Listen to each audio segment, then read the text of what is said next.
नमस्कार दोस्तों, VK knowledge electrical में आप सभी का स्वागत है। दोस्तों, यूपी आर्मिनल TG2 ऑफिशियल आंसर की आ चुकी है और उम्मीद है कि आप सभी ने अपने अपने आंसर की डाउनलोड कर ली होगी, अपना अपना स्कोर चेक कर लिया होगा और डाउट और ऑब्जेक्शन वाले क्वेश्चंस को मार्क कर लिया होगा। अभी मैंने पेपर देख लिए हैं लगभग, और मुझे जिन क्वेश्चंस पर डाउट लगा है, जिन क्वेश्चन पर आपको ऑब्जेक्शन करना है, वो मैं आपके साथ शेयर कर देता हूँ। जितने क्वेश्चन मुझे सेंड किए गए अब तक आपके द्वारा, उनमें जिनमें डाउट आपको लग रहा है कुछ, वो आपके क्लियर करवा देता हूँ। फिर भी आप में से किसी को लगता है कि अभी भी क्वेश्चन और रह गए जिनमें डाउट है, तो आप मुझे व्हाट्सएप पर सेंड कर देना। कल सुबह उसकी अलग से एक वीडियो आपको मैं और दे दूँगा। जिसको डाउट लगता है वो मुझे सेंड कर सकता है।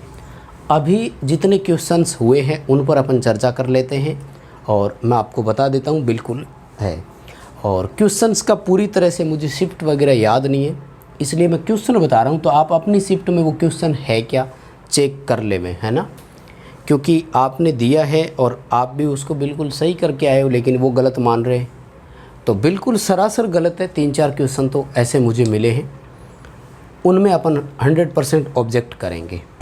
तो वो क्वेश्चन कौन कौन से हैं देख लो। एक तो ये, इसकी तो मुझे शिफ्ट भी याद है। 14 जुलाई का पेपर है ये, 14 जुलाई 2021 की, और इसकी ये फर्स्ट शिफ्ट है, जिसका ये पहला ही क्वेश्चन है। मेरे पास जो पेपर है उसमें पहला है, आपके पास हो सकता है अलग। सवाल पूछा कि the flux density is defined as, यानी फ्लक्स घनत्व जो होता है उसको कैसे डिफाइन कर सकते हैं, और फॉर्मूला दिया। इन्होंने जिसको सही माना है वो तो है एरिया बटे फ्लक्स, है ना। ये तो इन्होंने ऑफिशियल आंसर की में सही माना है। ऑफिशियल आंसर ये माना गया। देखो, फ्लक्स घनत्व का प्रतीक होता है B, और B बराबर होता है φ/a, यानी उल्टा सही कर दिया इन्होंने। फ्लक्स अपॉन एरिया होता है, और ऐसा ऑप्शन जो मेरे पास पेपर है उसमें D ऑप्शन है। ये इन्होंने जो किया है वो B ऑप्शन राइट माना है। मैं मेरे पेपर के अनुसार बता रहा हूँ, आपकी नंबर ऑफ़ क्वेश्चन भी अलग हो सकती है, वो क्वेश्चंस की संख्या ऊपर नीचे हो सकती है, और आपका ऑप्शन भी हो सकता है कि वो ऊपर नीचे हो जाए, तो आप मिलान कर लेना। मेरे पास जो पेपर है उसके हिसाब से D ऑप्शन बिल्कुल सही होना चाहिए, और D ऑप्शन में दिया हुआ है फ्लक्स बटे एरिया, तो ये सही होना चाहिए। ये बिल्कुल गलत है, 100% ही गलत है इनका। ऐसे नहीं होता। घनत्व किसी भी चीज़ का हो ना, एरिया हमेशा ही नीचे आता है, ठीक है। डेंसिटी किसी की भी हो, एरिया हमेशा भाग दिया जाता है, चाहे करंट डेंसिटी हो, चाहे फ्लक्स डेंसिटी हो, है ना, किसी का भी हो, घनत्व हमेशा ही नीचे आता है, एरिया हमेशा ही नीचे आता है। तो एक तो इस क्वेश्चंस को आप देख लेना, ठीक है। जिनका भी अब 14 तारीख वाला है वो कर सकते हैं। सेकंड क्वेश्चन जो है वो इन्होंने दिया, निम्न में से कौन सा संबंध सही नहीं है।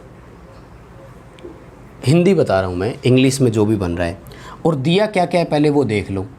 H बराबर B बटे म्यू, B बराबर म्यू इंटू H, म्यू बराबर H बटे B, और म्यू बराबर B बटे H, ठीक है। देखो दोस्तों, सीधी सी बात है कि ये जब भी इस तरह के दो ऑप्शन आए ना, तो 100% श्योर है कि इनमें से ही कोई गलत होगा। इन पे तो डाउट करने की फिर आपको ज़रूरत ही नहीं है। भाई म्यू बराबर या तो H बटे B होगा या B बटे H होगा, ये श्योर हो गया। गलत तो इनमें से ही होना है। खैर, इन्होंने किया भी ऐसे ही है। इन्होंने मेरे पास जो आंसर की है उसमें ये D ऑप्शन था, A option, B option, C option और D ऑप्शन, और इन्होंने क्या किया है कि D ऑप्शन को सही कर दिया। मतलब इनका ये मानना है कि ये जो D वाला ऑप्शन है ना, ये गलत हो रहा है। D वाले ऑप्शन का मतलब क्या बना?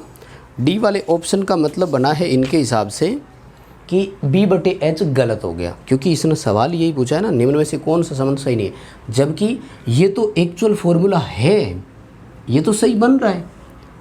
दूसरी बात देखो, अगर ये गलत होता तो B बराबर म्यू इंटू एच इसी फॉर्मूले से ही तो बन रहा है ना, फिर ये भी गलत हो जाता। फिर H बराबर म्यू बटे B बटे म्यू इस फॉर्मूले से बन रहा है, तो ये भी तो गलत हो जाना चाहिए था ना। समझ रहे हो कि नहीं? तो एक्चुअल में म्यू बराबर H बटे B नहीं होता, गलत ये है, जबकि इन्होंने गलत इसको मान लिया। यानी मेरे पास जो पेपर है उसके अकॉर्डिंग इन्होंने D को गलत मान लिया, जबकि होना चाहिए था C। ये 100% कन्फर्म है, किसी भी बुक का आप दे सकते हैं, निमी की बुक में मिल जाएगा, अरिहंत की बुक आपके पास है तो उसमें फॉर्मूला मिल जाएगा।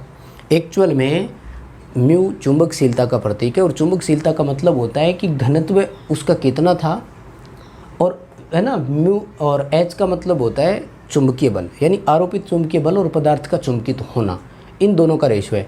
तो ये सही है, एक्चुअल फार्मूला है ये, और इसी फार्मूले से देखो ये दोनों फार्मूले भी बनेंगे, तो ए बी और डी तो सही है, जबकि सी जो है वो गलत है। ये इनकी गलती हो गई। तो इस क्वेश्चन में ऑब्जेक्शन कर सकते हो। अगर आपकी शिफ्ट में आपके पास ये पेपर है तो भाई 1 नंबर का सवाल है, 1 नंबर का सवाल सिलेक्शन दिला सकता है, ये ध्यान रखना। समझ रहे हो ना? इसलिए ऑब्जेक्शन करने से पीछे नहीं हटना है, ऑब्जेक्शन ज़रूर करना है इस क्वेश्चन पर। आ जाओ, जो तीसरा सवाल इन्होंने गलत किया वो है सिंक्रोनस मोटर के बारे में। सिंक्रोनस मोटर के अलग अलग एक्साइटेशन के प्रकारों के संदर्भ में यूनिटी पावर फैक्टर में निम्न में से किसके द्वारा निर्दिष्ट किया जा सकता है? किसका पूछा है? यूनिटी पावर फैक्टर, इकाई पावर फैक्टर के बारे में पूछा है। ऑप्शन क्या दिए? ई बी बराबर ई सी, ऐसा तो कुछ होता ही नहीं है, तो इस ऑप्शन का तो सवाल ही नहीं बनता। बी ऑप्शन में दिया है ई बी बराबर वी, सी ऑप्शन में दिया है कि E be more than supply voltage, और डी ऑप्शन में दिया है कि E be less than supply voltage, है ना। अब देखो हम सब जानते हैं भाई, इसमें भी तो पता नहीं हो, है ना। इन्होंने इसका सी उत्तर सही माना है, सी ऑप्शन को सही मान लिया कि इकाई पावर फैक्टर पर बैक ईएमएफ ज़्यादा होता है। अरे कहाँ से संभव हो गया ये तो लीडिंग पावर फैक्टर का है। किसका है? लीडिंग पावर फैक्टर का है। ये लैगिंग पावर फैक्टर का है, और ये है यूनिटी पावर फैक्टर का, इकाई पावर फैक्टर का। ये किसी का होता ही नहीं है। और सिंक्रोनस मोटर में यही तो पढ़ते हैं ढंग से अपन, और इन चीज़ों में गलतियां होने की तो संभावना ही नहीं है, अपन किसी हालत में गलत नहीं होने देंगे। तो आप सब ने यही किया होगा, मुझे भी लगता है, उम्मीद यही है। ये होना चाहिए था, मतलब बी ऑप्शन को राइट करना चाहिए था, इन्होंने सी ऑप्शन को राइट कर रखा है। ये है 3 सवाल पूरी तरह से गलत। अभी तक जो पेपर, जो क्वेश्चंस मैंने पढ़े हैं उनमें, तो अगर आपके साथ भी ऐसा ही हुआ है तो आप ज़रूर इन क्वेश्चन में ऑब्जेक्ट कर सकते हो, ठीक है। जो भी आपके पास है, जो आप जिसकी भी शिफ्ट में, देखो मुझे पूरी तरह से शिफ्ट तो भाई याद नहीं रही, ठीक है ना, बस, और इसमें कोई दिक्कत नहीं है ना। 1-2 क्वेश्चन और है जो आपके साथ मैं थोड़ा सा शेयर करना चाहूँगा, और कौन कौन से वो क्वेश्चन है उस पर मैं आपके साथ चर्चा कर लेता हूँ। देखो जो सेंड किए हैं आपने ही मुझे, खैर उनमें डाउट नहीं है मुझे, ये 3 क्वेश्चन है जो गलत है ना। और अब आ जाओ एक और बताता हूँ, उसमें ऑब्जेक्शन करना है, बिल्कुल ऑब्जेक्शन करेंगे। हालांकि वो कंट्रोवर्सी वाला क्वेश्चन है, मतलब उन्होंने जो किया है वो भी सही है, और स्टूडेंट जो ऑप्शन कर रहा है वो भी सही है, कि ओम के नियमानुसार जब डैश डैश डैश को स्थिर रखा जाता है तब चालक के सिरों पर उत्पन्न विभवांतर धारा के समानुपाती है ना। तब चालक के सिरों पर, यानी आई जो है वो वोल्टेज के समानुपाती है, ओम के नियमानुसार, बात सही है। तो हम सब जानते हैं भाई, जिस बंद सर्किट में हम देते हैं तो वहाँ पर आर तो वैसे ही कांस्टेंट ही रहता है, इसको तो स्थिर रखने की ज़रूरत ही नहीं है। ओम ने क्या बताया था? ओम ने ये कहा था कि नियत तापमान और नियत भौतिक परिस्थितियाँ, यानी तापमान को, टेम्परेचर को कांस्टेंट रखना ज़रूरी है हमें, इसको हमें रखना है। ये बदल सकता है, ये तो वैसे नहीं बदलेगा। एक बंद परिपथ, भाई चलते हुए लैंप का जो फिलामेंट था, हमने बना दिया लैंप को, फिलामेंट को, अब उस फिलामेंट की लंबाई चौड़ाई एरिया चेंज हो सकता है क्या, बताइए? तो उस फिलामेंट का प्रतिरोध चेंज होने की कोई संभावना है? नहीं, वो तो ऑलरेडी कांस्टेंट है। लेकिन अगर टेम्परेचर बदलता है तो, क्योंकि वो एक चालक है और चालकों में पीटीसी होता है, पॉजिटिव टेम्परेचर कोएफिशिएंट, तब वैल्यू चेंज हो सकती थी। इसलिए तापमान को स्थिर रखना आवश्यक था। तो मेरे पास जो पेपर है उसमें उन्होंने क्या किया है, ए ऑप्शन में रेजिस्टेंस किया हुआ है और इसी को इन्होंने सही कर दिया। बी ऑप्शन में टेम्परेचर किया हुआ है, जबकि होना ये चाहिए था। ओम ने स्पष्ट कहा है कि जब तापमान और भौतिक परिस्थितियां नियत रहती है तब वी आई के समानुपाती है, करंट जो होती है वो वोल्टेज के विभवांतर के समानुपाती है। तो इस क्वेश्चन में आप ऑब्जेक्शन ज़रूर करना। आगे तो टाइम और पावर थी, देखो वो तो हो ही नहीं सकता, है ही बात है ना। मोस्टली स्टूडेंट रेजिस्टेंस और टेम्परेचर पर ही डिपेंड है, ठीक है भाई। रेजिस्टेंस कांस्टेंट रहेगा तभी आई वोल्टेज के अनुसार बदलेगी, बात वो भी सही है, लेकिन रेजिस्टेंस ऑलरेडी कांस्टेंट होता है, उसको कांस्टेंट रखने की आवश्यकता ही नहीं है। बंद परिपथ का रेजिस्टेंस हमेशा नियत ही रहता है, समझ रहे हो। और हमें ताप को नियत रखना है, ये उसका ऑब्जेक्शन था, ठीक है, इसमें कोई दिक्कत नहीं है। आगे एक और क्वेश्चन है जिसमें आप चाहो तो ऑब्जेक्शन कर सकते हो, है ना। सॉरी भाई, शिफ्ट नहीं बता पाऊंगा मैं, लेकिन क्वेश्चन आप ध्यान करना। क्वेश्चन है कि एडी करंट डैम्पिंग का उपयोग में नहीं किया जा सकता। कौन सी ऐसा मीटर है जिसमें अवमंदक प्रणाली एडी करंट भंवर धारा अवमंदक प्रणाली का उपयोग नहीं कर सकते। और इन्होंने देखो ऑप्शन क्या दिया। ऑप्शन एक तो दिया चल लोहे प्रकार का, मैं डाउट आपको क्या बता रहा हूँ, देखो चल लोहा, ठीक है। और दूसरा दिया लोहा गतिशील यंत्र। अब गतिशील लोहा और चल लोहा तो ऑप्शन एक ही हो गए ना। इस ऑप्शन को ये सही मान रहे हैं, जबकि ये भी तो सही है, दोनों मूविंग आयरन ही है। मूविंग आयरन इंस्ट्रूमेंट को हिंदी में गतिशील लोहा मान भी लिखते हैं और चल लोहा मान भी लिखते हैं, तो ये दोनों ऑप्शन एक ही हो गए। अब इंग्लिश में उन्होंने क्या लिखा था, खैर वो एक अलग बात है, लेकिन कुल मिलाकर मैं ये बताना चाह रहा हूँ इसमें कि दोनों ऑप्शन एक जैसे ही थे।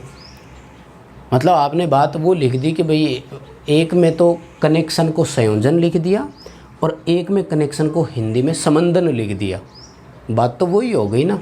तो इंग्लिश तो दोनों की एक ही थी, तो यहाँ बच्चा कंफ्यूज हो सकता है। तो इसमें आप चाहो तो ऑब्जेक्ट कर देना, ठीक है। बाकी किसी क्वेश्चन में आपको ऑब्जेक्शन करने की ज़रूरत नहीं है, घबराने की ज़रूरत नहीं है, लगभग इतना ही है। एक और दिया, वैसे सवाल दिया कि किसी चालक के तापमान में होने पर उसका विशिष्ट प्रतिरोध, तो इन्होंने ऑप्शन दिया कि वृद्धि होने से बढ़ जाता है, ठीक है, ये अच्छी बात है क्योंकि चालकों में पीटीसी होता है। लेकिन वृद्धि होने से अगर बढ़ता है ना तो कमी होने से घटता भी है, फिर बात तो एक ही है, दोनों एक ही लाइन होती है ना। भी रेजिस्टेंस बढ़ा इसलिए बढ़ा, रेजिस्टेंस कम हुआ तो कम हो गया, तो ये दोनों ऑप्शन दिए हुए, ये भी सही है फिर ये भी सही है, फिर बात तो एक ही है ना, समझ रहे हो। फ्रिक्वेंसी जितनी अधिक होगी झटका उतना ही अधिक लगेगा, तो फिर लाइन क्या बनी, फ्रिक्वेंसी जितनी कम होगी झटका उतना ही कम लगेगा, बात तो वहीं आ गई ना, समझ रहे हो। इसलिए इसको भी आप चाहो तो ऑब्जेक्शन कर सकते हो, ठीक है। कुल मिलाकर के इतने ही है जिनमें ऑब्जेक्शन करना है। बाकी अगर कोई आपको और डाउट वाले लग रहे हैं ना तो आप मुझे व्हाट्सएप पर सेंड करना, मैं आपको बताऊंगा, उसका एक अलग सी वीडियो दे दूंगा मैं अभी, ठीक है। अच्छा, इसरो की भी आंसर की आ चुकी है, जो 14 जुलाई को पेपर हुआ था, उसको भी डाउनलोड कर लेना, बहुत जल्दी उसका पेपर आपको मैं सोल्व करवा दूँगा, ठीक है।